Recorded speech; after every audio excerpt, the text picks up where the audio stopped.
వి gold trusted gold buyers మీరు తాకట్టు పెట్టిన బంగారాన్ని విడిపించి ఈ రోజు ఉన్న మార్కెట్ ధరకు కొనబడును. కాశ్మీర్లో కాల్పుల మోత ఆగిపోవాలన్నా, పాకిస్తాన్ ఆగడాలకు ఫుల్ స్టాప్ పడాలంటే భారత ప్రభుత్వం ఏం చేయాలి?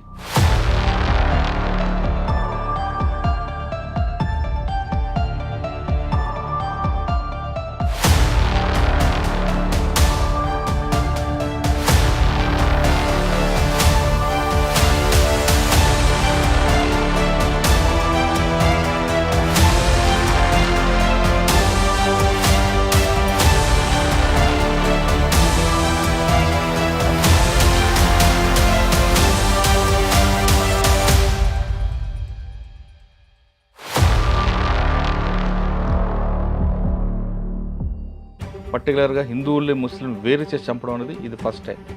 దీని మీద ప్రభుత్వం కూడా చాలా సీరియస్గా ఉంది. బీహార్లో కూడా ప్రైమ్ మినిస్టర్ గారు చాలా స్ట్రాంగ్ వార్నింగ్ కూడా ఇచ్చారు. వార్నింగ్ ఇవ్వడం, అటాకులు చేయడం కాకుండా అసలు ముందు మనం ఎందుకు ఫెయిల్ అయ్యాం, మన ఇంటెలిజెన్స్ ఏమైంది, అసలు ఇంత పెద్ద ఇష్యూ జరుగుతున్నప్పుడు మనకున్న నెట్వర్క్ ఎక్కడ బ్రేక్ అయింది అంటే కొంతమంది ఆఫీసర్లు అంటారు వాళ్ళు డిజిటల్ సిగ్నేచర్ ఎక్కడ వాడకుండా ఉన్నారు కాబట్టి మనం ఫెయిల్ అయ్యామంటున్నారు. అంటే మనం పుట్టింపుని ఇంటెలిజెన్స్ ఎక్కడ ఆగిపోతుంది అంటే మన టెక్నాలజీ వైపు వెళ్తున్నాం తప్ప మన మూలాలు మర్చిపోతున్నాం అనేది ఇక్కడ చాలా క్లియర్గా తెలుస్తుంది. మీరు కాశ్మీర్లో చాలా కాలం పనిచేశారు కాబట్టి. మోదీ గారు జస్ట్ ఇండియన్ ఆర్మీకి గో అహెడ్ అనే ఒక ఆర్డర్ ఇవ్వాలి సార్. మనకి చిన్నప్పటి నుంచి ఇప్పటి వరకు నేర్పించింది ఏంటంటే నాన్ వైలెన్స్.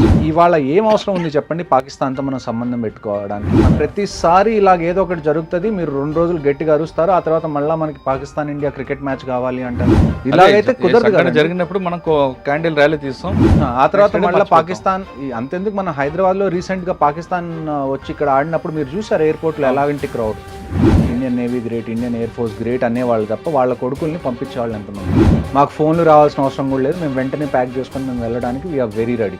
ఎవరి దగ్గర అయితే దాన్ని ఏమంటారు శక్తి లేదో వాళ్ళ మీద మీరు శక్తిని ప్రదర్శించారు. బయటకు వచ్చారు మీరు రిటైర్ వచ్చిన తర్వాత ఈ ఇన్సిడెంట్ వినగానే మీ రక్తం బాయిల్ అయిందా, మరొకసారి వెళ్దాం అనిపించిందా?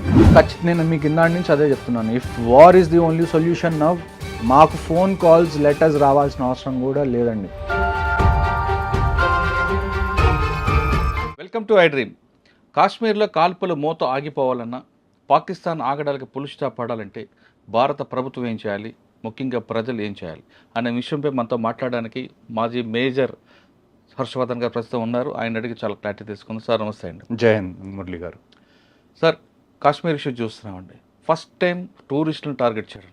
అవును, మన గతంలో మాట్లాడుకున్నట్లుగా ఎప్పుడు అమర్నాథ్ యాత్రకు వెళ్తున్నప్పుడు వాళ్ళని టార్గెట్ చేయడం, భక్తులను టార్గెట్ చేయడం తప్ప టూరిస్టులను డైరెక్ట్గా చేయడం అనేది ఎక్కడ కనపడలేదు. అవును, మీకు చెప్తున్నా, గతంలో మనం డిస్కస్ చేస్తున్నట్టుగా టూరిస్ట్ స్పాట్స్ కొన్ని ఉన్నాయి. ఆ స్పాట్స్లో అన్ఎక్స్పెక్టెడ్ జరగడం తప్ప ఇంత పెద్ద లార్జ్గా చనిపోవడం, పర్టికులర్గా హిందువుల్ని ముస్లిం వేరు చేసి చంపడం అనేది ఇది ఫస్ట్ టైం.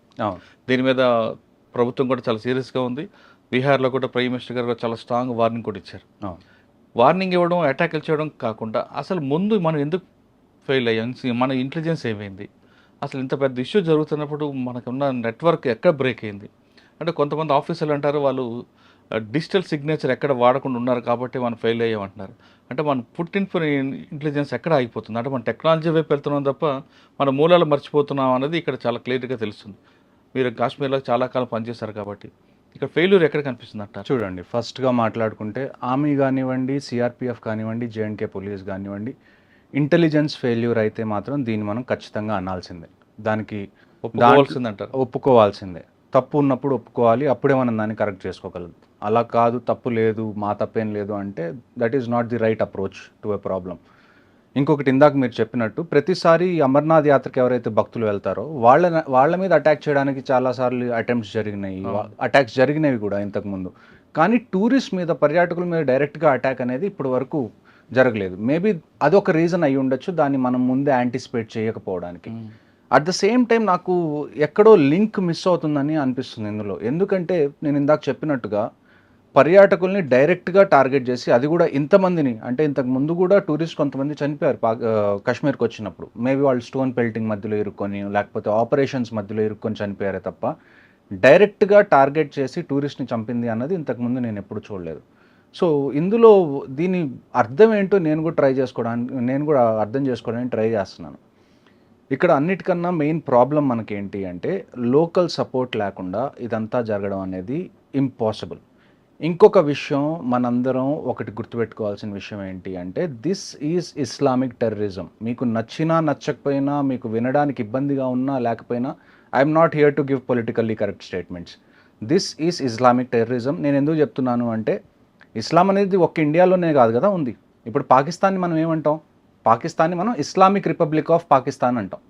వాళ్ళు వచ్చి హిందువులందరూ టూరిస్ట్ అందరినీ ఒకవైపు నుంచోబెట్టి, ముస్లిమ్స్ అందరినీ ఒకవైపు నుంచోబెట్టి వాళ్ళ ప్యాంట్లు కిందకి దింపి చెక్ చేసి చంపుతున్నారు అంటే what is the reason behind it?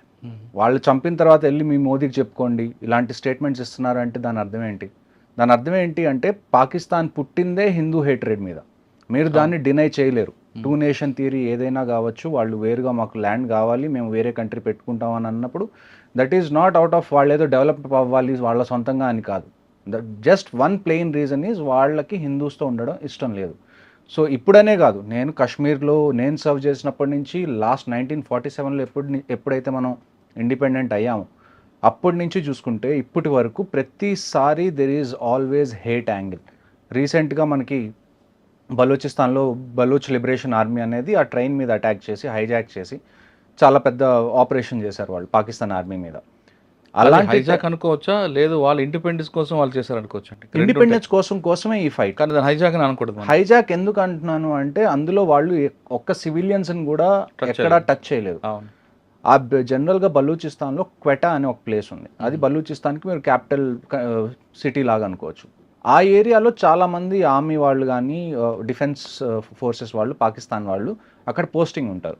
కానీ అక్కడి నుంచి మెయిన్ పాకిస్తాన్కి రీచ్ అవ్వాలంటే ఆ ట్రైన్ ఒక్కటే దారి. సో ఎవరైనా కానీ పోస్టింగ్కి వెళ్ళినా, డిప్లాయ్మెంట్కి వెళ్ళినా, మళ్ళీ లీవ్కి వెళ్ళాలన్నా కానీ ఆ ట్రైన్ ఒక మెయిన్ అదొక్కటే కనెక్టింగ్, అదే మెయిన్ కనెక్షన్ పాయింట్ అనమాట. సో దాని మీద వాళ్ళు అటాక్ చేసి హైజాక్ చేసినప్పుడు కూడా ఒక్క సివిలియన్ని కూడా వాళ్ళు అక్కడ ఉంచడం కానీ వాళ్ళకి హాని చేయడం కానీ చేయలేదు.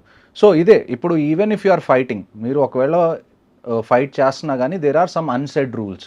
ఈ అన్సెడ్ రూల్స్లో ఒకటి ఏంటి అంటే టూరిస్ట్ మీద ఎప్పుడు డైరెక్ట్గా అటాక్ చేయకూడదు అనేది ఒక అన్సెడ్ రూల్. ఎందుకంటే ఒకవేళ టూరిస్ట్ మీద అటాక్ చేస్తే పాకిస్తానీ బేస్డ్ టెర్రరిస్ట్ కానివ్వండి, లేకపోతే కాశ్మీరీ బేస్డ్ టెర్రరిస్ట్ కానివ్వండి, వీళ్ళు అట్ ద ఎండ్ వచ్చి విధ్వంసం అంతా సృష్టించాల్సింది ఎక్కడ? కాశ్మీర్లో. ఒకవేళ టూరిస్ట్ని ఏమన్నా చేస్తే టూరిజం ఎఫెక్ట్ అయింది, దానివల్ల లోకల్స్ ఇబ్బంది పడతారు. లోకల్స్ ఇబ్బంది పడితే ఆ టెర్రరిస్ట్కి వాళ్ళు సపోర్ట్ ఇవ్వరు అని ఎక్కడో వాళ్ళకి తెలుసు. అందుకని ఇన్ని రోజులు వాళ్ళు ఎప్పుడు కూడా టూరిస్ట్ని డైరెక్ట్గా టార్గెట్ చేయలేదు. కానీ మొదటిసారి వాళ్ళు టూరిస్ట్ని టార్గెట్ చేశారు అంటే now more than the government, more than the army, more than the air force or the navy, అందరికన్నా పెద్ద responsibility is with Kashmiri people. How they respond to this. ఇది జరిగింది. ఇప్పుడు ఇది మీరు ఇన్ని రోజులు ఆర్మీ మీద అటాక్ చేశారు, వీఆర్ గివింగ్ అవర్ రెస్పాన్స్, అక్కడి వరకు బాగానే ఉంది. మీరు ఇప్పుడు పర్యాటకుల్ని టార్గెట్ చేశారు. దీనివల్ల టూరిజం ఎఫెక్ట్ అవుతుంది. ఈ టూరిజం ఎఫెక్ట్ అవ్వడం వల్ల డైరెక్ట్గా ఫుడ్ చైన్లో అందరికన్నా ఎఫెక్ట్ అయ్యేది ఎవరు? Kashmiri local population. వాళ్ళు మీ ఇంటి గడప దాకా తీసుకొచ్చారు. ఇప్పుడు మీకు మాకేం సంబంధం లేదు, వాళ్ళు ఆర్మీని టార్గెట్ చేస్తుంటే మాకేం సంబంధం అని ఎన్ని రోజులు మీరు అన్నారు. కానీ ఇప్పుడు వాళ్ళు మీ పొట్టకూటి మీద కొట్టడానికి ట్రై చేస్తున్నారు. వచ్చారు. ఇప్పుడు మీరు ఎలా బిహేవ్ చేస్తారు అన్న దాని మీదే నెక్స్ట్ స్టెప్స్ కాశ్మీర్ ఫ్యూచర్ అనేది ఆధారపడి ఉంటుంది. నేను సాధారణంగా కాశ్మీర్లో నేను గతంలో వెళ్ళినప్పుడు ఎక్కడైనా భయపడితే మీరేం భయపడక్కర్లేదు, మా ప్రాణం అడ్డంగా ఉంటుందంటూ కాశ్మీరీ వాళ్ళు చెప్తుంటారు. ఆ షికారీ వాళ్ళు కానీ చెప్తున్న గుర్రాలు వాళ్ళు కూడా, వాళ్ళని కూడా కాకుండా వచ్చి వాళ్ళు ఒక ఆయన గుర్రం నడిపే వ్యక్తి కూడా చంపారు. అంటే ఏ మెసేజ్ ఇస్తున్నారండి వాళ్ళు? నేను అదే కదండి ఇందాక నుంచి చెప్తుంది. మెసేజ్ వాళ్ళు ఇచ్చేసారు క్లియర్గా. మాకు మీరు తింటున్నారా తినట్లేదా యాజ్ ఏ కాశ్మీరీ పాపులేషన్ మాకు అనవసరం, మాకు మీరు హిందూ అయితే చాలు, మేము మిమ్మల్ని చంపేస్తానని చెప్పి వాళ్ళు చెప్పారు. దీని అంతటి వల్ల కాశ్మీర్లో వచ్చే ఎఫెక్ట్ ఏదైతే ఉందో అది గవర్నమెంట్ మీద ఆధారపడలేదు, ఆర్మీ, నేవీ, ఎయిర్ ఫోర్స్ మీద కూడా ఆధారపడలేదు. ఫైనల్గా అది ఆధారపడేది కాశ్మీరీ పాపులేషన్. ఇక్కడి నుంచి వాళ్ళు ఏ స్టెప్ తీసుకుంటారు. మీరు వీళ్ళని ఎంకరేజ్ చేస్తూ ఉంటే ఇలాంటివి జరుగుతూనే ఉంటాయి. మీరు మళ్ళీ ఆర్టికల్ 370 ముందు ఏ పొజిషన్లో ఉన్నారో ఆ పొజిషన్లోకి వెళ్ళిపోతారు. అంటే కాశ్మీర్ కాపాడాలంటే కాశ్మీరేజ్ ఉండాలి. ముందు కాశ్మీరీస్ దానిలో అందరికన్నా వాళ్ళకు ఒక క్లారిటీ రావాలి. నేను ఇంతకు ముందు చాలా పాడ్కాస్ట్లో కూడా చెప్పాను, మీకు పైన మొత్తం చాలా నీట్గా, చాలా క్లీన్గా టూరిజం బాగా పెరుగుతుందని మీకు అనిపిస్తుంది. కానీ లోపల ఏంటి మైండ్ సెట్ అనేది మనం కనీసం దాన్ని అబ్జర్వ్ చేసి కనీసం ఒక 15-20 సంవత్సరాలు పీస్ఫుల్గా ఉంటే తప్ప కాశ్మీర్ అనేది మారదు. కశ్మీర్ మీద రీసెంట్గా బలూచిస్తాన్లో అటాక్ అయిన తర్వాత పాకిస్తాన్ చీఫ్ ఆసిమ్ మునీర్ ఎవరైతే ఉన్నారో ఆయన ఒక స్పీచ్ ఇచ్చారు రీసెంట్గా, కశ్మీర్ ఈజ్ అవర్ జగ్యులర్ వెయిన్ అది ఇది అని చెప్పి. 1947 దగ్గర నుంచి 2025 వరకు ఆల్మోస్ట్ ఈ 75 ఏళ్ళు దాటినాయి. ఇప్పటి వరకు వాళ్ళు కంటిన్యూస్గా ఫస్ట్ ఒక 10 ఏళ్ళు పంజాబ్లో చేశారు, ఆ తర్వాత మనకి బెంగాల్లో చేస్తున్నారు, ఇప్పుడు బంగ్లాదేశ్ ఉన్నప్పుడు అవుతుంది, ఈస్ట్ పాకిస్తాన్ ఉన్నప్పుడు కూడా అయింది, ఆ తర్వాత కశ్మీర్ మీద కంటిన్యూస్గా జరుగుతుంది. ఇప్పుడు మీరు చెప్పండి, వాట్ షుడ్ వీ డూ? ఇప్పటి వరకు మీరు మమ్మల్ని అడిగేవాళ్ళు కదా, మీరు ఫస్ట్లో నేను ఆర్మీలో జాయిన్ అయినప్పుడు నాకు వచ్చే క్వశ్చన్స్ ఎలా ఉండేవో తెలుసా? మనం ఎందుకు కశ్మీర్లో అంతమంది ఫోర్సెస్ని పెడుతున్నాం, కశ్మీర్ని ఇచ్చేయచ్చు కదా, ఎందుకు ఈ గొడవ అంతా అని. ఇప్పుడు మీకు అర్థమై ఉండాలి, ఒకవేళ మనం కశ్మీర్ ఇచ్చేసాం అనుకుందాం, for the debate purpose, Kashmir అనేది మనం ఇచ్చేసాం, మనకేం గొడవలు వద్దు అని చెప్పి. డూ యూ రియల్లీ థింక్ వాళ్ళు కశ్మీర్ దగ్గర అవుతారా? కశ్మీర్ ఇప్పుడు ఎక్కడైతే పాకిస్తాన్ ఆక్యుపైడ్ కశ్మీర్లో అన్ని టెర్రరిజం క్యాంప్స్ ఉన్నాయో ఆ క్యాంప్స్ అన్ని కశ్మీర్లోకి షిఫ్ట్ అవుతాయి. కశ్మీర్ తర్వాత పంజాబ్ తర్వాత హిమాచల్ తర్వాత ఉత్తరాఖండ్, ఇక్కడికి టెర్రరిజం రావడం స్టార్ట్ అవుతుంది. ఆ 3 ఆక్యుపై చేసుకుంటారు, ఆ తర్వాత ఢిల్లీకి వస్తారు, చిన్నగా మీ ఇంటి దాకా వస్తారు. అప్పుడు చండీగఢ్ నుంచి అటువైపు వెళ్తారు, కరాచీ వైపు వెళ్ళిపోవచ్చు. అప్పుడు మీరు ఏం చేస్తారు? సో ఇప్పుడు ఏంటి అంటే వీఆర్ రెడీ ఫర్ ఇది. This is the time when the entire country should support the government A decision తీసుకున్నా కానీ ఇప్పుడు మనకి విభేదాలు ఉండకుండా అంటే ఏకతాటిగా గవర్నమెంట్ని సపోర్ట్ చేయడం ఈ టైంలో అన్నది చాలా ఇంపార్టెంట్. ఇప్పుడు ఒకవేళ గవర్నమెంట్ వారే ఒక ఫైనల్ సొల్యూషన్ అని అనుకుంటే వీఆర్ రెడీ ఫర్ ఇట్. నేను మీకు లాస్ట్ టైం కూడా చెప్పాను, for the next 5 years I'm still in reserve list. నేనేదో వార్ జరగాలి అని చెప్పట్లేదు. ఒకవేళ జరిగితే మేము పార్టిసిపేట్ చేయడానికి రెడీగా ఉన్నాం. There is no second question. ఇవాళ ప్రైమ్ మినిస్టర్ అనౌన్స్ చేశారనుకోండి, if it is going to be war, be ready. మేము ఎప్పుడు రిపోర్ట్ చేయాలో దానికన్నా 10 రోజుల ముందే రిపోర్ట్ చేస్తాం, వీ విల్ బీ అవైలబుల్. కానీ ఒక డెసిషన్ తీసుకోండి. This can't go on like this. 75 ఏళ్ళ నుంచి ఇదే జరుగుతుంది, ఇంకొక 25 ఏళ్ళు మీరు ఇదే జరగాలి అని అనుకుంటే మాత్రం మీరు వదిలేసేయండి. ఏదో చిత్క ఆపరేషన్స్ చేసి అయిపోతాయి. ఇక్కడ అన్నిటికన్నా మెయిన్ ప్రాబ్లం మనకి టెర్రరిజం కాదు, అన్నిటికన్నా మెయిన్ ప్రాబ్లం మనకి పాకిస్తాన్ ఆర్మీ. మీరు ఒక విషయం గుర్తుపెట్టుకోవాలి, every country has an army, but Pakistan army has a country. ఇది మీరు ఫస్ట్ నుంచి చూస్తున్నారు. ఎప్పుడైతే అక్కడ ఒక స్ట్రాంగ్ లీడర్, ఒక ప్రైమ్ మినిస్టర్ గాను ప్రెసిడెంట్ గాను అవుతారో పాకిస్తాన్లో, వెంటనే ఏమవుతుందండి? వెంటనే జరిగిపోతుంది. పాకిస్తాన్ ఆర్మీ వచ్చి టేక్ ఓవర్ చేస్తుంది, మళ్ళీ వాళ్ళు పాలించడం మొదలు పెడతారు. ఇప్పుడు ఏదైతే ఈ బలూచిస్తాన్లో జరిగిందో దీని తర్వాత పాకిస్తాన్ ఆర్మీకి క్రెడిబిలిటీ పడిపోతుంది. ఇలాంటి టైంలో వాళ్ళ క్రెడిబిలిటీని కాపాడుకోవడానికి దిస్ మస్ట్ బీ సమ్ చాలా డెస్పరేట్గా చేసిన డైవర్షన్ చేయడం అంటారు కాదు, చాలా ఇప్పుడు డెస్పరేట్గా ఉన్నారు. ఇంకా వాళ్ళని వాళ్ళు ప్రూవ్ చేసుకోవాలి. ఇప్పుడు ఈ అటాక్ అవుతుంది, ఈ అటాక్ అయితే మనకి ఈజీగా తెలుసు ఇది పాకిస్తాన్ చేయించింది అని. ఇప్పుడు మన గవర్నమెంట్ ఏముంటుంది, లేకపోతే మన ప్రజలు ఏమంటారు, పాకిస్తాన్ మీద యాక్షన్ తీసుకోవాలి అంటారు. ఈ రీజన్ని పట్టుకొని ఆసిమ్ మునీర్ ఏమంటాడు, చూడండి హిందూస్ అందరూ మన మీద దాడి చేస్తున్నారు, ఇప్పుడు మనకి ఫండ్స్ కావాలి, పాకిస్తాన్ మొత్తం ఒకటవ్వాలి, లేకపోతే మీరు ఆర్మీకి సపోర్ట్ చేయాలి అని చెప్పి ఇవన్నీ మైండ్ గేమ్స్. ఈవెన్చువల్గా ఏమవుతుందండి, పిఓకే ఏమంటాం మనం, పాకిస్తాన్ ఆక్యుపైడ్ కశ్మీర్ మంది అంటాం కదా. మరి ఎల్సీ ఏం చేస్తుంది మధ్యలో? ఎల్సీని జరపండి. మీరు ఒక్కసారి ఇండియన్ ఆర్మీకి ఆర్డర్ ఇచ్చి చూడండి. మోదీ గారు జస్ట్ ఇండియన్ ఆర్మీకి గో అహెడ్ అనే ఒక్క ఆర్డర్ ఇవ్వాలి చాలు. నేను మీకు 2020, 2019 ఆ టైం విషయం చెప్తాను. డీజీఎంఓ అని ఒక అపాయింట్మెంట్ ఉంటుంది ఆర్మీలో, పాకిస్తాన్ ఆర్మీలో కూడా ఉంది, ఇండియన్ ఆర్మీలో కూడా ఉంది. డీజీఎంఓ అంటే డైరెక్టర్ జనరల్ మిలిటరీ ఆపరేషన్స్. అంటే ఈ 2 కంట్రీస్లో ఏ మిలిటరీ ఆపరేషన్స్ జరగాలన్నా అది డీజీఎంఓ దగ్గర నుంచి ఇనిషియేట్ అవుతుంది. అలాంటి DGMO, Pakistan DGMO 15 core commander. మీరు చాలా టీవీ షోస్లో చూసుంటారు. జనరల్ కేజేఎస్ ఢిల్లో అని చెప్పి ఒక లెఫ్టినెంట్ జనరల్ ఉన్నారు, 15 కోర్ కమాండర్ ఆయన. జనరల్ టైనీ ఢిల్లో అని కూడా అంటారు ఆయన. ఆయనకి డీజీఎంఓ పాకిస్తాన్ డైరెక్ట్గా ఫోన్ చేసి, ఏంటండి మీరు ఎల్సీ దగ్గర చిన్న ఏదైనా జంతు గదిలినా కానీ మీరు అంత అటాక్ చేస్తున్నారు అని. అలాంటి ఆపరేషన్స్ ఇంతకుముందు జరిగినాయి. This is not the first time. The only option right now we have is LC మీద దీపావళి జరగాలి. ప్రతిసారి దీపావళి మనం వింటర్స్లో చేసుకుంటాం, ఈసారి దీపావళి సమ్మర్స్లో చేసుకోవాలి. వాడండి, మన దగ్గర ఉన్న ప్రతి వెపన్ ఏదైతే ఉందో వాడండి. మనం ఎస్కలేషన్ గురించి భయపడకూడదు. ఇప్పటి వరకు మన మైండ్ సెట్ ఎలాగుంది చూడండి. ఈ కంట్రీలో మనకున్న అతిపెద్ద దరిద్రం ఏంటి అంటే, మనకి చిన్నప్పటి నుంచి ఇప్పటి వరకు నేర్పించింది ఏంటంటే నాన్ వైలెన్స్, మెచ్యూర్గా ఉండండి. An eye for an eye makes the whole world blind అంటారు, which is a very stupid argument. An eye for an eye makes the competition equal. ఇప్పుడు నేనున్నాను, ఒక్కడితో గొడవ పడుతున్నాను, వాడి కన్ను తీసేశాను, ఇప్పుడు వాడు నా కన్ను తీయకపోతే నా దగ్గర 2 కళ్ళు ఉన్నాయి, వాడి దగ్గర ఒక్క కన్నే ఉంది. నేను మళ్ళీ వాడిని అటాక్ చేసినప్పుడు ఎవరి దగ్గర అడ్వాంటేజ్ ఉంటుంది? నా దగ్గర అడ్వాంటేజ్ ఉంటుంది. సో ఇవన్నీ చెప్పుకోవడానికి బాగుంటాయి. An eye for an eye makes the whole world blind. No, if you don't take the eye in response of this, ఇలాంటివి ఇంకా పెరుగుతూనే ఉంటాయి, ఇవి తగ్గవు. సో మనం మోడీ గారు కూడా ఇవాళ స్ట్రాంగ్ వార్నింగ్ ఇచ్చారండి. ఖచ్చితంగా 27 మంది ప్రాణాలు తీసుకున్న అందరినీ వదిలిపెట్టు, మట్టిలో కలుపుతామంటారు. అంతేకాకుండా మనకి వాళ్ళకున్న అగ్రిమెంట్స్ అన్నీ కూడా క్లోజ్ చేశారు. వాటర్ ఇష్యూ కానీ లేదా సరే మన బార్డర్ ఇష్యూస్ కూడా క్లోజ్ చేశారు. అటువంటి వాటి వల్ల వాళ్ళకి ఏమైనా ఇబ్బంది వస్తుంది అంటారా? చూడండి, నేను పంజాబ్లో కూడా పోస్టింగ్లో ఉన్నప్పుడు నేను సత్లజ్ రివర్ మీద చాలా పనిచేశాను. సో ఇండస్ వాటర్ ట్రీటీ ఏంటి అంటే, ఈస్టర్న్ రివర్స్ ఏవైతే ఉన్నాయో 3 రివర్స్, వాటిని మెయిన్గా పాకిస్తాన్ యూస్ కోసం, వెస్టర్న్ రివర్స్ ఏవైతే ఉన్నాయో 3 అవి ఇండియన్ యూస్ కోసం అనేది అది ట్రీటీ జరిగింది. వరల్డ్ బ్యాంక్ ఈ ట్రీటీని కుదిర్చింది యాక్చువల్గా. సో ఇప్పుడు మనకు అడ్వాంటేజ్ ఏంటి అంటే, ఈ ఇండస్ వాటర్ ట్రీటీ మనం బంద్ చేయడం వల్ల మనకున్న పెద్ద అడ్వాంటేజ్ ఏంటి అంటే, పాకిస్తాన్లో ఏదైతే అగ్రికల్చర్ జరుగుతుందో అగ్రికల్చర్ మొత్తం ఈ రివర్స్ మీద ఆధారపడే జరుగుతుంది.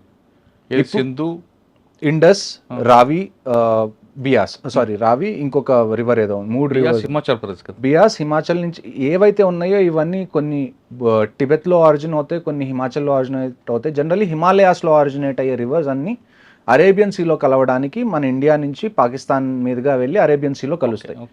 సో కొన్ని ఇండియాలో నుంచి వెళ్ళి అరేబియన్ సీలో కలుస్తాయి. వాటి కంట్రోల్ కంప్లీట్గా మన దగ్గర ఉంది. కొన్ని రివర్స్ ఏంటంటే ఇండియా నుంచి వెళ్ళి పాకిస్తాన్లోకి ఎంటర్ అయ్యి ఆ తర్వాత అరేబియన్ సీలో కలుస్తాయి.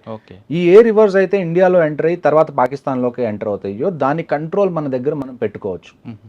ఇండస్ వాటర్ ట్రీటీ వల్ల మనం పెట్టుకోవట్లేదు, కానీ ఒకవేళ మనం ఇండస్ వాటర్ ట్రీటీని ఇప్పుడు నల్ అండ్ వాయిడ్ చేసిన తర్వాత అక్కడ అగ్రికల్చర్ ఏదైతే ఉందో దాన్ని మొత్తాన్ని దానికి డిసైడింగ్ ఫ్యాక్టర్ ఇది అవుతుంది. ఇప్పుడు మీరు అక్కడ అగ్రికల్చర్ జరగాలి అని మీరు అనుకుంటే, ఇండియా అనుకుంటే పాకిస్తాన్లో అగ్రికల్చర్ జరగాలి అని అప్పుడే అవుతుంది.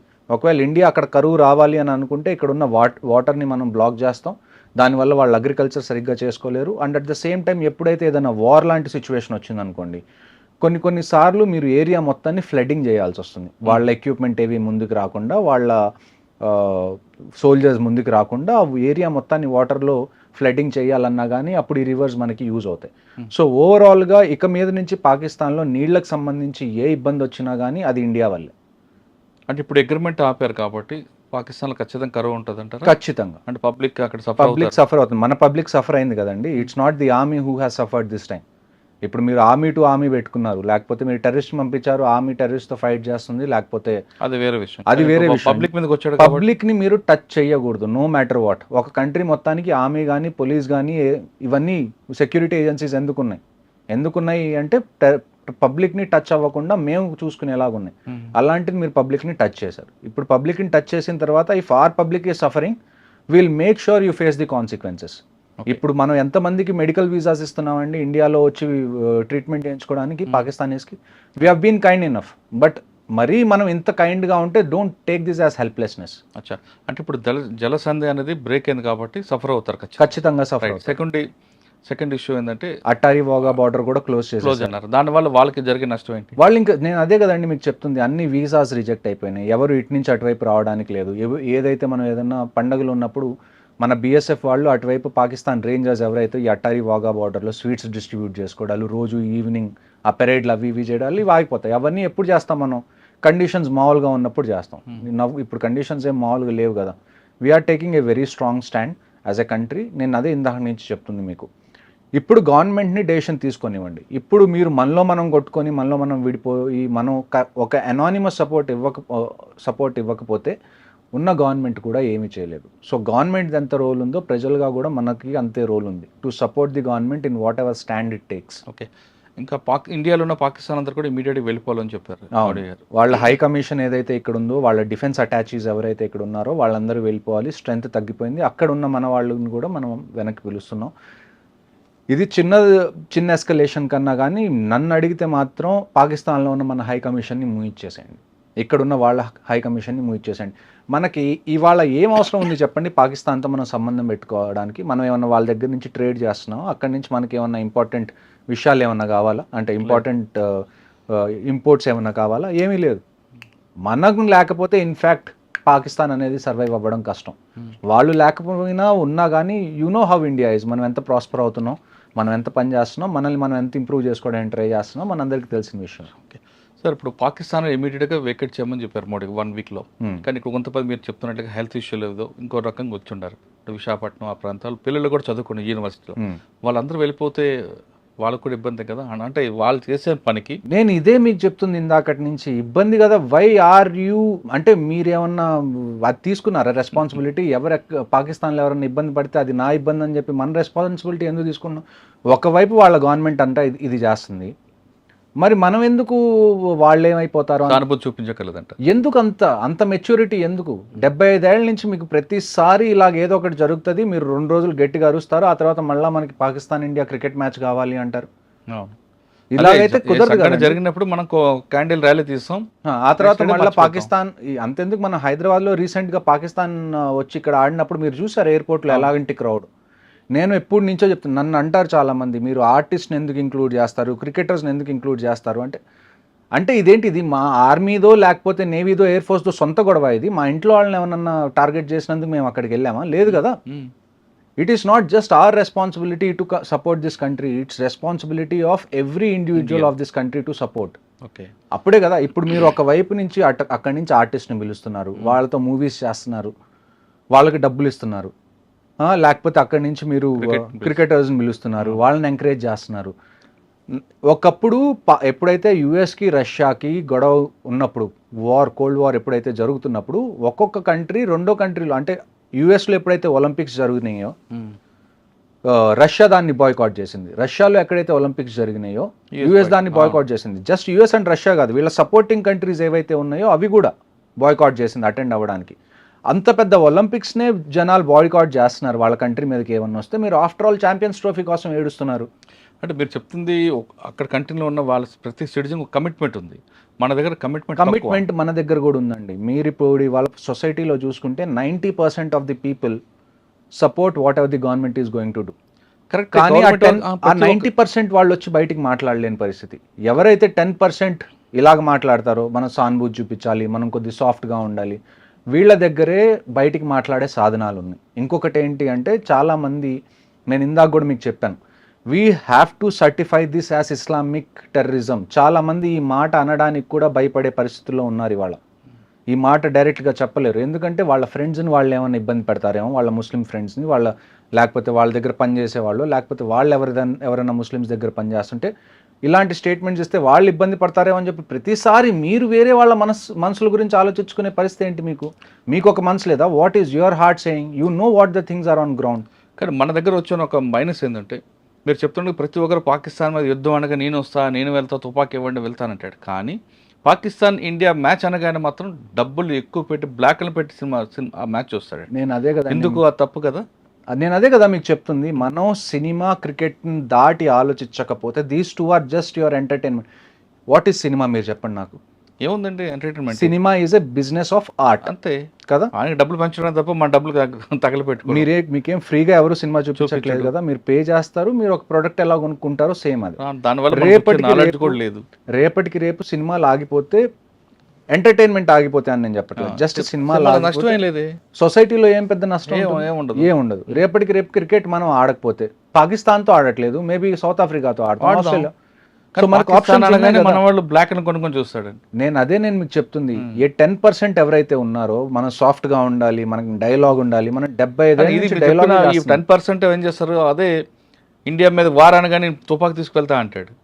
చెప్పడానికి చాలా ఈజీ అండి. నేను చెప్తున్నాను కదా, 100% మంది Indian army great, Indian navy great, Indian air force great అనేవాళ్ళు తప్ప వాళ్ళ కొడుకుల్ని పంపించేవాళ్ళు ఎంతమంది ఉంటారు? నేను చిన్నప్పుడు కార్గిల్ వార్ చూసినప్పుడు నేను ఇన్స్పైర్ అయ్యాను. For kids of this generation this should be your wake up call. అక్కడ జస్ట్ ఆర్మీ మీద జరగలేదు, కర్ణాటక నుంచి వెళ్ళిన వాళ్ళు, హైదరాబాద్ నుంచి వెళ్ళిన వాళ్ళు, ఆంధ్ర నుంచి వెళ్ళిన వాళ్ళు, ప్రతి స్టేట్ వాళ్ళు అక్కడికి సఫర్ అయ్యారు. సో ఇది మీకు వేకప్ కాల్. పెద్ద అయిన తర్వాత నేను ఇక్కడి నుంచి పారిపోయి యూఎస్ వెళ్ళిపోతాను, నేను ఇలాంటి వాటిలో పడను అని అనుకుంటారా, మీ డెసిషన్. అలా కాదు, ఇలాంటివి మళ్ళీ నెక్స్ట్ జనరేషన్లో జరగకూడదని అనుకుంటారా, join Indian army, navy, air force, police, what ever it is. ఈ దేశంలో మనం శాంతి శాంతి శాంతి అని చెప్పి మనం ఫైట్ చేయాలన్న స్పిరిట్ని చంపేస్తున్నాం చిన్నగా. కరెక్ట్ అండి. మనం ఇప్పుడు మన దగ్గర 100 ఎకరాలు ఉన్నాయండి, 10 ఎకరాలు ఒకడు కబ్జా చేసుకున్నాడు, మీరేం చేస్తారు? అక్కడ ఒక 100 ఎకరాలు మీ దగ్గర ఉన్నాయి, అందులో 10 ఎకరాలు ఒకడు వచ్చి కబ్జా చేసుకున్నాడు, మీరు ఏం చేస్తారు? వాడి మీద యుద్ధంకి వెళ్తాం, ఏదో ఫైట్ చేస్తాం కదా, కోర్టుకి వెళ్తాం ఏదో. మరి ఇక్కడికి వచ్చేటానికి ఇది ఇక్కడ కూడా అదే కదా జరుగుతుంది. ఇండియా మొత్తం 100 ఎకరాలు అనుకుంటే అందులో 10 ఎకరాలు కాశ్మీర్ అనుకుంటే వాళ్ళది తీసుకుందాం అనుకుంటున్నారు. ఇక్కడ మనకు ప్రాబ్లం ఎక్కడ వస్తుంది? మీకు ఇందాక ఫస్ట్ నుంచి అదే చెప్తున్నా, మనం సినిమాలు వచ్చినప్పుడు ఆగస్ట్ 15 వచ్చినప్పుడు మాత్రమే మనం స్పందిస్తాం. ఇలాంటివి ఏమన్నా జరిగినప్పుడు జరిగితేనే మాత్రమే ఇంకొక క్యాండిల్ ర్యాలీ తీస్తాం. తర్వాత ఎవరి పని అడిగితే క్రికెట్ మ్యాచ్, భారత క్రికెట్ మ్యాచ్ అనగానే దానికి కోట్లు ఖర్చు పెడతారు మన వాళ్ళు, బ్లాక్ అని కొనుక్కొని చూస్తారు. అదే పాకిస్తాన్ హీరోయిన్ వచ్చిందని పరిగెడతారు. కానీ అసలు సో ఇవన్నీ ఆగాలండి, ఇవన్నీ ఖచ్చితంగా ఆపాలి. మీరు ఎన్ని రోజు ప్రతి దానికి కాన్సిక్వెన్సెస్ అనేది ఒకటి ఉండాలి. మీరు తప్పు చేశారా, దానికి ఒక కాన్సిక్వెన్సెస్ ఉండాలి. మీరు ఒక దొంగతనం చేస్తే ఏమవుతుంది? అవును, పట్టుకొని జైల్లో వేస్తారా? అది కాన్సిక్వెన్స్. మళ్ళా చేయకుండా ఆ భయం ఉండాలి. మీరు ఆ భయం పెట్టకపోతే అలాగా. ఈ భయం మనం ఇన్ని రోజులు చేస్తున్న తప్పేంటి అంటే, మనం టెర్రరిస్ట్గా భయం పెడుతున్నాం. పాకిస్తాన్ మనం Rawalpindi, general headquarters of Pakistan army రావల్పిండిలో చేయాల్సిన ఆపరేషన్స్ మనం శ్రీనగర్లో ఎందుకు చేస్తున్నాం? You give a go ahead. నేను డైరెక్ట్గా చెప్తున్నాను ప్రైమ్ మినిస్టర్ గారికి, ఒకవేళ మీరు ఇప్పుడు వార్ జరగాలి అని మీరు అనుకున్నారా, ఎకానమీ విల్ రివైవ్ అండి. ఇండియాలో నాకు తెలిసి Indians are very hard working, we can revive our economy war జరిగిన తర్వాత కూడా. కానీ if the decision of the prime minister is that we have to go to war, I promise you, ఎంతమంది అయితే వెటరన్స్ ఆర్మీ నుంచి retire అయ్యి ఇప్పుడు మామూలుగా సివిల్ లైఫ్లో ఉన్నారో, ఐ టెల్ యూ, మాకు ఫోన్ చేయాల్సిన అవసరం కూడా లేదు. మీరు న్యూస్లో చెప్పండి, లేకపోతే టీవీ స్క్రీన్లోకి వచ్చి 8 ఎప్పుడు చెప్తారు కదా, చెప్పండి వార్ జరగబోతుంది, everybody should go to the front lines. మాకు ఫోన్లు రావాల్సిన అవసరం కూడా లేదు, మేము వెంటనే ప్యాక్ చేసుకొని మేము వెళ్ళడానికి వీఆర్ వెరీ రెడీ. కానీ ఒక డెసిషన్ తీసుకోండి, stick to it, and this time the solution has to be permanent. ఇలా పిఓకే మనది అంటున్నాం, బలూచిస్తాన్లో పాకిస్తాన్కి ఇష్యూ జరుగుతుంది, డ్యూరెంట్ లైన్ ఎక్కడైతే ఆఫ్ఘనిస్తాన్తో బార్డర్ ఉందో అక్కడ కూడా ఇష్యూ జరుగుతుంది. చైనా ఏమో ఇప్పుడు మొన్నటి వరకు మనకి ఇంకొక అజంప్షన్ ఏంటి, మనం పాకిస్తాన్ ఏమన్నా చేస్తే చైనా మనకి కంప్లీట్గా అగేన్స్ట్ అయ్యే ఛాన్స్ ఉంది. ఇప్పుడు చైనా పరిస్థితి ఏంటి జియో పొలిటికల్ సిచ్యువేషన్లో? యూఎస్కి చైనాకి మధ్యలో ట్రేడ్ వార్ జరుగుతుంది, టారిఫ్స్ అన్ని పెంచేసారు. ఇప్పుడు చైనాలో స్టాక్ మార్కెట్ ఏదైతే ఉందో అది ఆల్మోస్ట్ కొలాప్స్ అయ్యే స్టేజ్లో ఉంది. ఇప్పుడు షీ జిన్పిన్ ఎవరైతే చైనాకి దేవుడు అనుకుంటాం మనం, ఆయన వియత్నాం, మలేషియా లాంటి కంట్రీస్కి వెళ్ళి ఆయన అడుక్కోవాల్సి వస్తుంది, మీరు యూఎస్కి కాకుండా మాకు సపోర్ట్ చేయండి అని. So this is the best time if you have to go for a military operation. ఎందుకంటే పాకిస్తాన్కి సపోర్ట్ చేయడానికి చైనా ఇప్పుడు బిజీగా ఉంది, and at the same time ఒకవైపు నుంచి ఇండియా ఉంటే రెండో వైపు ఆఫ్ఘనిస్తాన్ వైపు నుంచి ఆఫ్ఘనిస్తాన్ ఆర్మీ కూడా రెడీగా ఉంది, తాలిబాన్ ఆర్మీ కూడా రెడీగా ఉంది, ఇంటర్నల్గా బలూచిస్తాన్ ఆర్మీ కూడా రెడీగా ఉంది, and at the same time Tehreeke Taliban Pakistan అని చెప్పి ఒక ఆర్గనైజేషన్ ఉంది which is against the Pakistan army. ఇన్ని ఎలిమెంట్స్ మీ దగ్గర రెడీగా ఉన్నాయి, మీరు యూటిలైజ్ చేసుకోవాలి, ఎక్స్ప్లాయిట్ చేసుకోవాలి అంటే I don't think there is any better time than this. Talibans కూడా స్టేట్మెంట్ ఇచ్చారంట కాశ్మీర్ విషయంలో కూడా. ఇప్పుడు వరకు చైనా, యుఎస్ అందరూ స్టేట్మెంట్స్ ఇచ్చారు. ఇప్పుడు వరకు స్టేట్మెంట్ రాంది కెనడా దగ్గర నుంచే. దాన్ని కూడా మనం చూసుకోవాలి. Why is Canada not giving a statement at? ఎందుకంటే కెనడాలో ఇప్పుడు వరకు మనం చూసాం ఖాళిస్తాన్కి వాళ్ళు సపోర్ట్ చేయడం కానివ్వండి, ఐఎస్ఐకి సపోర్ట్ చేయడం కానివ్వండి, అది కెనడాలో ఉంది. So we have to deal with this also. But before dealing other things మనం ఫస్ట్ డీల్ చేయాల్సింది ఏంటి అంటే, నేను ఖచ్చితంగా మీకు చెప్తున్నానండి, maybe within a month something big is going to happen. Okay, but అది వారా కాదా అన్నది మనం వెయిట్ చేయాలి. ఒకసారి వెనక్కి వెళ్దాం. కాశ్మీర్ విషయంలో కొంతమంది బోర్డర్ క్రాస్ అయ్యారు, కొంతమంది మిస్ అయ్యారు, వాళ్ళే చేశారు. ఇప్పుడు వరకు మనకున్న ఇన్ఫర్మేషన్ ప్రకారం ఇన్ఫర్మేషన్లో ఎక్కడో లీక్ అయింది, జమ్మూ కాశ్మీర్ పోలీసులకి ఇన్ఫర్మేషన్ ఫెయిల్ అయింది కాబట్టి జరిగింది. వాళ్ళు కూడా ఆ ప్లేస్ని రెక్కి చేసిన తర్వాతే అటాక్ చేశారన్నది చూడండి. ఇప్పుడు వరకు మనకున్న ఇన్ఫర్మేషన్ ఏంటంటే 5 నుంచి 6 టెర్రరిస్ట్ ఉన్నారు. అందులో 3-4 పాకిస్తానీ టెర్రరిస్ట్, 2 మాత్రం ఖచ్చితంగా Kashmiri terrorist, local terrorist. So ఇది మనకున్న ఇన్ఫర్మేషన్. ఇప్పుడు మీరు ఆ ఏరియా చూసుకుంటే అక్కడి నుంచి అక్కడికి రోడ్ లేదు డైరెక్ట్గా పైదాకా వెళ్ళడానికి. వాళ్ళు గుర్రం మీద ఎక్కువ లేకపోతే మ్యూల్స్ మీద ఎక్కువ ఆ పైదాకా వెళ్తారు. ఇప్పుడు మీరు గుల్మర్గ్ వెళ్ళారా? గుల్మర్గ్లో మీరు పైకి వెళ్ళిన తర్వాత మీరు ఎలా వెళ్తారు? గండోలా రైడ్ ఉంటుంది, కేబుల్ కార్ రైడ్. మీరు చూసుకుంటే కింద ఏరియాస్లో సెకండ్ ఫేజ్కి వెళ్ళాక పాకిస్తాన్ కనిపిస్తుంది. కింద ఏరియాస్ మొత్తంలో మీకు ఆర్మీ కానీ ఎవరో ఒకళ్ళు ఉంటారు, కానీ పైన మీకు ఎవరు ఉంటారు. ఎందుకంటే నేను ఇందాక చెప్పినట్టు there is an unsaid rule. ఎక్కడైతే టూరిస్ట్ వీళ్ళందరూ ఉన్నారో, టూరిస్ట్ స్పాట్స్ ఏవైతే ఉన్నాయో అక్కడ వాళ్ళని కొద్దిగా ఫ్రీగా వదిలేద్దాం, వాళ్ళు ఎంజాయ్ చేసుకునేలాగా. అక్కడ మిలిటరీ ప్రెజెన్స్ ఉంటే అంత కరెక్ట్గా ఉండదు అన్న ఉద్దేశంతో మనం ఎక్కడైతే పై స్టేజెస్ ఉంటాయో అక్కడ మనం దాన్ని ఏమంటారు పెద్దగా కదిలించాం. That is what they have taken advantage of. వాళ్ళు వెనకాల నుంచి వచ్చారు, జంగల్స్ నుంచి వాళ్ళు ఆల్రెడీ నాకు తెలిసి అయితే they have been staying in those jungles for at least 1 or 2 months. అక్కడ వాళ్ళ హైడౌట్ ఏదో ఉంది. ఆ హైడౌట్లో వాళ్ళు ఖచ్చితంగా మొత్తం సెట్ చేసుకొని ముందు నుంచే ఉన్నారు. వాళ్ళు ఆర్డర్స్ కోసం వెయిట్ చేసి ఇది 22nd వాళ్ళు ఎగ్జిక్యూట్ చేశారు. And I can కన్ఫర్మ్లీ say there is Pakistan army behind this, especially Asim Munir, the chief of army staff of Pakistan. ఎందుకంటే ఆసిమ్ మునీర్ అనే ఆయన he is not a general soldier. ఆయన ఇంతకుముందు ఎక్కువగా ఐఎస్ఐలో పనిచేశారు. He is a spy soldier. So ఇలాంటి యథవేషాలన్నీ ఆయన వేయడానికి చాలా ఛాన్సెస్ ఉన్నాయి. అండ్ ఇంటర్నల్ సోర్సెస్ కూడా ఎక్కడో చోట పాకిస్తాన్ నుంచి నాకు వచ్చిన ఓపెన్ సోర్స్ ఇంటెలిజెన్స్ నెట్వర్క్ నుంచి నాకు తెలిసిన విషయాలు ఏంటి అంటే yes, Asim Munir is involved in this. అంటే ఈ టైంని ఎందుకు ఎంచుకున్నాడు అనుకోవచ్చు మనం? ఈ టైం అంటే ఇప్పుడు నేను అదే కదండి మీకు ఇందాక చెప్పాను. బలూచిస్తాన్లో వాళ్ళు దెబ్బతిన్నారు. డ్యూరెంట్ లైన్లో ఎక్కడైతే ఆఫ్ఘనిస్తాన్తో వాళ్ళకి బార్డర్ ఉందో అక్కడ వాళ్ళకి ఇబ్బంది నడుస్తుంది. And at the same time ఇంటర్నల్గా తెహ్రీకే తాలిబాన్ పాకిస్తాన్ కూడా వాళ్ళని ఇబ్బంది పెడుతుంది. ఇమ్రాన్ ఖాన్ని వాళ్ళు జైల్లో వేశారు. ఇమ్రాన్ ఖాన్ సపోర్టర్స్ ఎవరైతే ఉన్నారో వాళ్ళని ఇబ్బంది పెడుతున్నారు. పేరుకి షహబాజ్ షరీఫ్ పిఎం కానీ మొత్తం నడిపించేది మొత్తం chief of army staff, ISI chief, వీళ్ళే నడిపిస్తారు పాకిస్తాన్ మొత్తంలో. సో వీళ్ళు ఇన్ని తట్టుకుంటున్నారు ఈ టైంలో ఇంటర్నల్గా.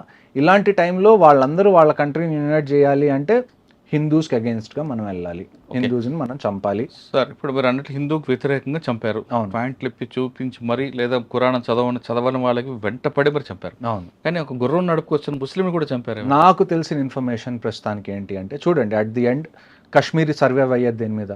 టూరిజం మీద. నేను ఇందాక చెప్పినట్టు. సో చాలామంది టూరిజంలో ఎవరైతే ఉన్నారో కాశ్మీర్లో, they are really nice to people who visit there. ఎందుకంటే అది వాళ్ళ లైవ్లీహుడ్ కాబట్టి. సో నాకు తెలిసిన ఇన్ఫర్మేషన్ ఏంటి అంటే ఈ గుర్రం అతను ఎవరైతే ఉన్నారో అతను ఈ ఇష్యూ జరుగుతున్నప్పుడు ఆ రైఫిల్ స్నాచ్ చేయడానికి ట్రై చేశాడు టెర్రరిస్ట్ దగ్గర నుంచి. సో అతన్ని కూడా అందుకని చంపేశారు. సాధారణంగా మీరు చెప్పిన ఆ ప్లేస్ మనం స్విట్జర్లాండ్, ఇండియన్ స్విట్జర్లాండ్ అంటాం. నేను కూడా వెళ్ళా. అక్కడ నూడిల్స్, మంచి గావా, ఇంకొక అవన్నీ కూడా బంద్ ఉన్నాయండి. మంచి క్వశ్చన్ అడిగారు. ఇంకొకటి నాకు తెలిసిన ఇన్ఫర్మేషన్ ఏంటంటే రాత్రి చాలామంది అక్కడ చాయ్ వాళ్ళు కానివ్వండి, లేకపోతే అక్కడ చిన్న ఏవో ఒక బిజినెస్ చేసుకున్న వాళ్ళు ఎవరైతే ఉన్నారో వాళ్ళు రాత్రి గాయమైపోయారు. వాళ్ళు పనికి రాలేదు next day. So somewhere locals also కొంతమందికి తెలుసు నెక్స్ట్ డే ఇలాగేదో పెద్దది జరగబోతుందని. ఎందుకంటే ఇలాంటివి నేను కాశ్మీర్లో డే టు డే బేసిస్ నేను చూసేవాడిని. ఎప్పుడైతే ఎక్కడన్నా ఏదైనా ఇన్సిడెంట్ జరుగుతుంది అంటే మాకుండే ఫస్ట్ ఇండికేషన్ రోజు రెగ్యులర్గా కనిపించే విషయాలు కనిపించకపోవడం. That is the first indication. అంటే ఇప్పుడు మీకు ఒక ఏరియాలో 10 కొట్లు ఉన్నాయండి, రోజు ఓపెన్ అవుతాయి, రోజు అక్కడ బిజినెస్ నడుస్తుంది. ఒక్కసారిగా మీరు ఒకరోజు మార్నింగ్ వెళ్ళగానే 10 కొట్లు 10కి 10 బంద్ ఉన్నాయి అంటే ఏదో జరగబోతుంది అని చెప్పి. సో నెక్స్ట్ టైం కూడా ఇలాంటివి ఏమన్నా ఉంటే నేను ఇందాక మీరు చెప్పినట్టు ఇక్కడ చేంజ్ అనేది రావాలి అంటే army, navy, air force, these people are doing it for the last 75 years. Change ఎప్పుడు వస్తుంది అంటే కాశ్మీరీ లోకల్ ఎప్పుడైతే వాళ్ళు వీళ్ళకి సపోర్ట్ చేయడం ఆపేస్తారో అప్పుడే వస్తుంది. కానీ ఇప్పుడు మీకున్న ఇన్ఫర్మేషన్ ప్రకారం మరొకసారి దాడి జరిగే అవకాశం ఉందంటున్నారు, వాస్తవం? చూడండి, కొంతమంది ఇంకా ఆల్మోస్ట్ 1500 మంది OGWs అంటాం మేము, ఆన్ గ్రౌండ్ వర్కర్స్. అంటే మీరు సివిల్ భాషలో స్లీపర్ సెల్స్ అని అనుకోవచ్చు. 1500 మందిని డిటైన్ చేశారు. 1500 మందిని డిటైన్ చేయడం అంటే చిన్న విషయం కాదు. 1500 మందికి ఎన్ని జైల్స్ కావాలో మీరు ఆలోచించండి. వీళ్ళందరినీ ఉతికి ప్రతి ఇన్ఫర్మేషన్ బయటికి లావుతారు. ఎవరు దీని వెనకాల హ్యాండ్లర్స్ ఉన్నారు, అసలు దీని మొత్తాన్ని ఎగ్జిక్యూట్ చేసింది ఎవరు. Rashtriya rifles is going to do it's work అండి, అందులో మీకు డౌటే లేదు. ఎవరైతే ఈ టెర్రరిస్ట్ ఉన్నారో, ఎవరైతే దీనికి పాల్పడ్డారో వీళ్ళైతే ఖచ్చితంగా చచ్చిపోతారు. There is no doubt in it. కానీ వీళ్ళని చంపేస్తే ప్రాబ్లం అయిపోదు కదా. We also need solution for a long duration. Long term solution కావాలి. లాంగ్ టర్మ్ సొల్యూషన్ కావాలి అంటే Pakistan army needs to be targeted. దానికి మీరు వార్ చేయాలి అని అనుకుంటే వీఆర్ రెడీ టు పార్టిసిపేట్. మీరు ఒక్కసారి గో హెడ్ ఇవ్వడమే మీ చేతిలో ఉంది. అచ్చా సార్, ఈసారి వాళ్ళు అటాక్ చేస్తున్నప్పుడు డిజిటల్ ఎక్కడ కూడా డిజిటల్ సిగ్నేచర్ లేదు కాబట్టి మన ఇండియన్ ఆర్మీ ఫెయిల్ అయింది. కంప్లీట్గా మనం డిజిటల్ మీద, ఎలక్ట్రానిక్ దీని మీద ఎక్కువ ఉన్నాం, సెల్ ఫోన్స్ వాటి మీద మనం ఎక్కువ ఫోకస్ చేస్తాం. కానీ ఫుడ్ ఇంటెలిజెన్స్కి మనం ప్రయారిటీ ఇవ్వలేదు కాబట్టి ఈసారి వచ్చిందని ఒక వార్త ఉంది, వాస్తవం అంటారు అది? చూడండి, మీకు నేను లాస్ట్ టైం మాట్లాడినప్పుడు కూడా నేను చెప్పాను, ఇంట్ అనేది 2 రకాలు. ఫోన్స్ కానీ ఏది కూడా యూజ్ చేయలేదు కదండి.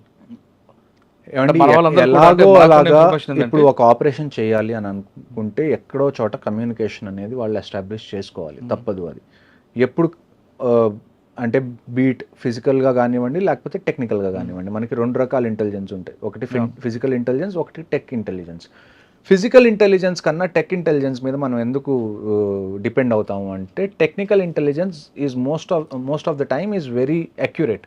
ఎందుకంటే కరెక్ట్ ఉంటుంది, పిన్ పాయింట్ మనకు దొరుకుతుంది. లేకపోతే దాన్ని ఏమంటారు, ఇప్పుడు ఫిజికల్ సోర్సెస్ ఉన్నారు అయినా అవునా కాదా ఇటువంటి కొంచెం కొద్దిగా అందులో దాన్ని ఏమంటారు, మనకు కూడా డౌట్స్ ఉంటాయి. వీళ్ళు నిజంగా టెర్రరిస్ట్ గురించి చెప్తున్నారా లేకపోతే మనల్ని టార్గెట్ చేయడానికి చూస్తున్నారా అన్నది. అలాగే చాలా మంది ప్రాణాలు కోల్పోయిన ఆపరేషన్స్ లో ఉన్నాయి, చాలా ఉన్నాయి. ఆ తర్వాతే మనం టెక్నికల్ ఇంటెలిజెన్స్ మీద ఎక్కువ డిపెండ్ అయ్యాం. ఎందుకంటే టెక్నికల్ ఇంటెలిజెన్స్ వల్ల ఏమవుతుంది అంటే, కొన్ని సిమ్ కార్డ్స్ వాడేవాళ్ళు మనకి కనీసం ఒక 10 మీటర్స్ రేడియస్లో ఎక్కడ ఉన్నారన్నది తెలుస్తుంది. 10 మీటర్ రేడియస్లో మనకు తెలియడం అంటే చాలా చాలా అక్యురేట్ అన్నట్టు. కొన్ని నెట్వర్క్స్లో ఎలాగుంటుంది అంటే అట్లీస్ట్ 200-300 మీటర్స్, కొద్దిగా డిఫికల్ట్ అయినా కానీ 200-300 మీటర్స్ మనం కవర్ చేయడం పెద్ద ఇష్యూ కాదు. కొన్ని నెట్వర్క్స్ ఎలాగుంటాయంటే ఇంట్లో ఏ రూమ్లో కూర్చున్నా కూడా మనకి 5 మీటర్స్ అక్యురసీ ఉన్న నెట్వర్క్స్ కూడా ఉన్నాయి. ఓకే. సో అందుకని మనం ఎక్కువగా టెక్నికల్ ఇంటెలిజెన్స్ మీద డిపెండ్ అవ్వడం మొదలు పెడుతున్నాం. ఇంకొక విషయం ఏంటి అంటే, టెక్నికల్ ఇంటెలిజెన్స్ ఎందుకు ఇంపార్టెంట్ అంటే, కాశ్మీర్లో నేను మీకు చెప్పినట్టుగా సివిలియన్ ఏరియాస్ చాలా ఉన్నాయి. మీరు అర్బన్ వార్ఫేర్ అనేది చేయాలి. ఈ టెక్నికల్ ఇంటెలిజెన్స్ వల్ల ఏమవుతుంది అంటే కొలెటరల్ డ్యామేజ్ అనేది కంప్లీట్గా తగ్గిపోతుంది. సో అందుకని మనం టెక్నికల్ ఇంటెలిజెన్స్కి ఎక్కువగా మనం ప్రయారిటీ ఇస్తాం. కానీ మీరు చెప్తున్నాక ఫుడ్ ఇంటెలిజెన్స్ ఎందుకు ఇవ్వట్లేదు? మరి ఫుడ్ ఇంటెలిజెన్స్ ఇవ్వట్లేదని కాదండి, ఫుడ్ ఇంటెలిజెన్స్ కూడా మన దగ్గర ఉంటుంది, కానీ అదంత అక్యురేట్ కాదు అంటున్నాను నేను. అదే అవునట కాదట అది డౌట్ఫుల్ గా ఉంటుంది కొద్దిగా. అదే ఆర్మీని కూడా మిస్యూజ్ చేయడానికి కూడా. ఇంకొక న్యూస్ ఏమొచ్చింది మనకి దీని మీద, అప్డేట్ ఏం తెలిసింది, వచ్చిన వాళ్ళు ఆర్మీ యూనిఫామ్ వేసుకొని వచ్చారు, వాళ్ళు జనాల్ని కన్ఫ్యూజ్ చేశారు. అన్నిటికన్నా నాకు బాధేసిన విషయం ఏంటి అంటే, ఇదంతా జరిగిన తర్వాత కొంతమంది అడవులోకి పారిపోయారు చాలామంది టూరిస్ట్. ఇండియన్ ఆర్మీ అక్కడికి వచ్చి వాళ్ళందరినీ రెస్క్యూ చేస్తే వాళ్ళందరూ భయపడుతున్నారు. అంటే అసలు ఇండియన్ ఆర్మీని చూసి కూడా వాళ్ళకి ఏమనిపిస్తుంది అంటే, మళ్ళీ టెర్రరిస్ట్ వచ్చారు మమ్మల్ని చంపడానికి అని. ఇండియన్ ఆర్మీ వాళ్ళని కూర్చోబెట్టి, లేదు మేము ఆర్మీ వాళ్ళని చెప్పి నచ్చ చెప్పాల్సి వచ్చింది. అది పరిస్థితి, అక్కడ గ్రౌండ్ రియాలిటీ అది. ఇక్కడ హైదరాబాద్ లాగానో లేకపోతే గుంటూరు లాగానో విజయవాడ లాగా లాంటి రియాలిటీ కాదు ఇక్కడ. ఇక్కడ మనకి ప్లేన్స్ ఉన్నాయి, ప్రతి చోటకి మీరు ప్రతి చోటకి రోడ్డు ఉంది, మీరు వెహికల్ తీసుకొని ఆల్మోస్ట్ అక్కడ దాకా వెళ్ళొచ్చు. కానీ కాశ్మీర్ అలా కాదు. టెరైన్ పరంగా కూడా మనకి చాలా ఛాలెంజింగ్, ఆ తర్వాత క్లైమేట్ పరంగా కూడా మనకి చాలా ఛాలెంజింగ్గా ఉంటుంది. కానీ ఏ ఛాలెంజెస్ ఉన్నా కానీ నేను మీకు చెప్తుంది అదే, ఇఫ్ ఆ సొల్యూషన్ ఏదన్నా గవర్నమెంట్ తీసుకుంటే we're ready to encourage it, we're ready to participate in it. Okay sir, ఇప్పుడు కొంతమంది ఎస్కేప్ అయ్యారు అంటే, కొంతమంది దాటి ఉండొచ్చు, లేదా ఇంకా లోపల కొంతమంది ఉండొచ్చు. మరొకసారి అటాక్ చేసే అవకాశం ఉందంటే, కేవలం పెహల్గా కాకుండా మిగతా ఏరియాలు ఆ తర్వాత కూడా ఇప్పుడు 2 ఆపరేషన్స్ జరిగినాయండి. ఆ తర్వాత కూడా నేను అదే చెప్తుంది, కాశ్మీర్లో ప్రతిరోజు ఏదో ఒక సెక్టర్లో ఆపరేషన్ అనేది జరుగుతుంది. బారాముల్లాలో నిన్న 2 మనం చంపేశాం, టెర్రరిస్ట్ని ఎంటర్ అవుతున్నప్పుడు బారాముల్లా సెక్టర్లో. ఇవాళ ఉదయం నుంచి మళ్ళీ ఇంకొకటి ఆపరేషన్ స్టార్ట్ అయింది ఉదంపూర్ దగ్గర, బసంత్ నగర్లో. అందులో పారాఎస్ఎఫ్ సోల్జర్ కూడా మళ్ళీ ఒక ఆయన ఇవాళ చనిపోయారు. నిన్న జరిగిన 22న జరిగిన అటాక్లో హైదరాబాద్కి చెందిన ఐబీ ఆఫీసర్ చనిపోయారు. ఆ తర్వాత ఒక Indian navy officer lieutenant Vinay అని, ఆయనకి గట్టిగా ఒక వారం రోజులైంది మ్యారేజ్ అయ్యి హనీమూన్ మీద వైఫ్తో కలిసి అక్కడికి వెళ్ళారు, ఆయన చనిపోయారు. So every drop of blood there will be a revenge. అంటే ఇప్పుడు చనిపోయిన 26 మంది ఉన్నారండి, చంపిన 4 ఉన్నారు. ఆ 4 మనం చంపుతామా లేదా వాళ్ళని? ప్రతి ఒక్కళ్ళు, 4 కాదు, ఈ 4కి ఎవరైతే సపోర్ట్ చేశారో, ఈ ప్లాన్ ఎవరైతే వేశారో, దీన్ని ఎవరైతే ఎగ్జిక్యూట్ చేశారో, వీళ్ళకి లాజిస్టిక్ సపోర్ట్ ఎవరిచ్చారో ప్రతి ఒక్కళ్ళు. ఇజ్రాయెల్ చేసిందండి, ఇజ్రాయెల్ లాంటిది ఏం చేసింది, గాజాకి వెళ్ళింది, ఎవరైతే సపోర్ట్ చేశారో వాళ్ళందరినీ చంపేసింది. రష్యా యుక్రెయిన్ మీదకి వెళ్ళింది, మనం ఎందుకు వెళ్ళలేం? మన మీద కోర్టులో కేసు వేస్తారు, ఇంటర్నేషనల్ కోర్ట్ ఆఫ్ జస్టిస్లో ఏనివ్వండి. కోర్టు కేసులు మీరు సివిల్లో చూస్తారు కదా, ఎన్ని రోజులు నడుస్తాయి కోర్టు కేసులు? సంవత్సరాలు నడుస్తాయి. నడవనివ్వండి. మీకు this is the time you have to teach them A lesson. మీరు ఇంకా దీన్ని డిలే చేసి, మేము సాఫ్ట్గా ఉంటాం, మేము పద్ధతిగా ఉంటాం, మనం ఏమన్నా సవాలమా? అవును. ప్రతిసారి ఇలాగ మన మీద ఏదైనా జరగడం, మనం ఒక 2 రోజులు క్యాండిల్ పట్టుకోవడం, మళ్ళీ ఒక 2-3 నెలల తర్వాత మళ్ళీ క్రికెట్ కావాలి, లేకపోతే అక్కడి నుంచి యాక్టర్స్ కావాలి అని మాట్లాడుకోవడానికి. At least this time take a stand. ఎందుకంటే ఈసారి జరిగింది ఆర్మీ మీద కాదు, మనకి పుల్వామా జరిగింది. పుల్వామా ఎవరి మీద జరిగింది? ఆర్మీ మీద జరిగింది, సిఆర్పిఎఫ్ మీద జరిగింది. బట్ దిస్ టైం ప్రజల మీదకి వచ్చింది. ఎవరి దగ్గర అయితే ఒక వెపన్ లేదు, ఎవరికైతే ఏ ఇంటెన్షన్ లేదు మీతో గొడవ పడాలనుకున్న వాళ్ళ మీద, ఎవరి దగ్గర అయితే దాన్ని ఏమంటారు శక్తి లేదో వాళ్ళ మీద మీరు శక్తిని ప్రదర్శించారు. ఇప్పుడు మీ మీద శక్తి ఉన్న వాళ్ళు ప్రదర్శిస్తే ఎలా ఉంటుందో మీకు తెలుస్తుంది ఈవెన్చువల్గా. ఓకే సార్, ఫైనల్గా చెప్పండి, బయటకు వచ్చారు మీరు, రిటైర్ అయిపోయి వచ్చిన తర్వాత ఈ ఇన్సిడెంట్ వినగానే మీ రక్తం బాయిల్ అయిందా? మరొకసారి వెళ్దాం అనిపించిందా? నేను మీకు ఇందాటి నుంచి అదే చెప్తున్నాను, if war is the only solution now, మాకు ఫోన్ కాల్స్ లెటర్స్ రావాల్సిన అవసరం కూడా లేదండి. We're in the reserve list, we will be there the next morning. మేము రిపోర్ట్ చేస్తాం మా రెజిమెంట్స్కి, మీరు డెసిషన్ తీసుకోండి, వీఆర్ రెడీ. సార్ అక్కడికి వెళ్ళిన తర్వాత అంటే ఇంతకుముందు కూడా మీరు వారంలోనే దాంట్లో చూస్తుంటారు, మీకు ఎవరు గైడెన్స్ చేస్తారు? ఒక దగ్గర జరిగింది, ఇన్ఫర్మేషన్ ఉంది, కొట్టరండి అంటారా, లేదు వాడిని పికప్ చేస్తారమంటారు? అంటే ఫస్ట్ ప్రయారిటీ అరెస్టా పికప్? ఇలాంటి విషయాలు జరిగినప్పుడు అరెస్ట్ అనేదానికి వివరం మీరు నన్ను పర్సనల్గా అడిగితే అండి, నేను అరెస్ట్ చేయాలి అంటాను. ఒకసారి చంపేయాలి, ఒకసారి some times death is kindness. ఒకడిని చంపేస్తే మనం వాడి మీద జాలి చూపించినట్టు అర్థం ఇలాంటి వాళ్ళని. నన్ను అడిగితే ఈసారి వీ షుడ్ అరెస్ట్ దెమ్. వాళ్ళ టార్చర్ ఎలాగ ఉండాలి అంటే, నేను కాశ్మీర్లో నేను చెప్తాను, నేను ప్రతిసారి ఆపరేషన్కి వెళ్ళేటప్పుడు నేను చెప్పేది ఏంటి అంటే, ఇస్లాంలో ఏంటి అంటే ఎవరన్నా చనిపోతే ఏం చేస్తారు?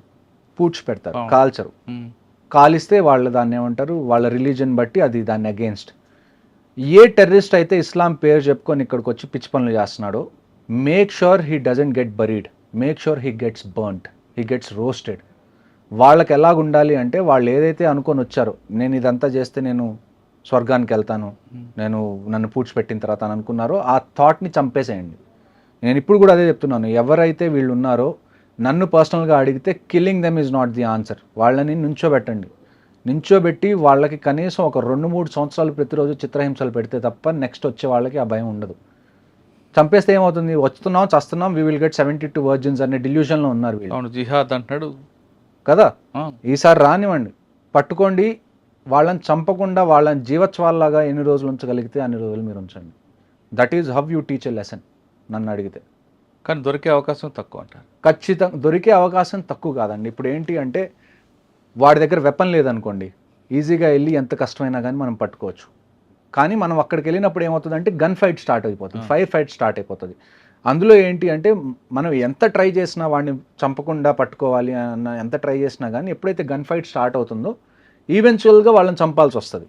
కానీ ఇప్పుడు జరిగిన ఇన్సిడెంట్లో 4 వచ్చారు, కానీ మరో 3 వాడికి ఎస్కేప్ చేయడానికి కూడా ఉండొచ్చు అనేది ఒక ఇన్ఫర్మేషన్ ఉంది. ఇంకొక ఇన్ఫర్మేషన్ నాకు వచ్చింది ఏంటంటే, ఈ మొత్తం ఆపరేషన్ అయిపోయిన తర్వాత, వాళ్ళు చేసింది ఏదైతే ఉందో అది అయిపోయిన తర్వాత ఒక 2-3 లోకల్స్ వాళ్ళని తప్పించుకోవడానికి హెల్ప్ చేశారన్నది నాకు వచ్చిన ఇన్ఫర్మేషన్.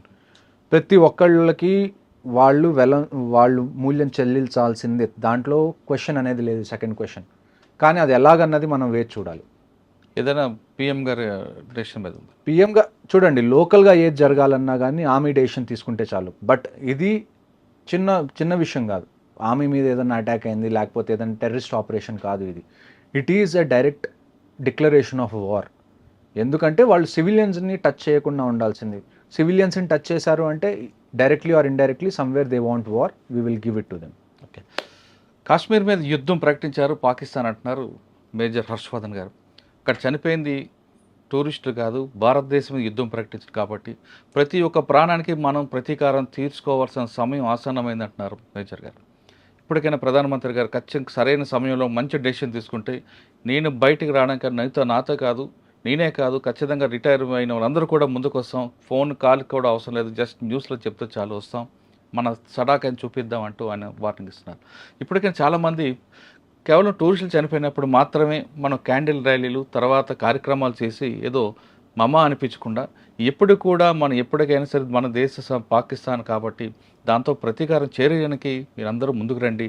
అంతేగాని భారత్ పాక్ మ్యాచ్ అవ్వగానే చప్పట్లు కొట్టడం, పాకిస్తాన్ హీరోయిన్లు వస్తే వెల్కమ్ చెప్పడం అనేది కరెక్ట్ కాదంటూ ఆయన చెప్తున్నారు.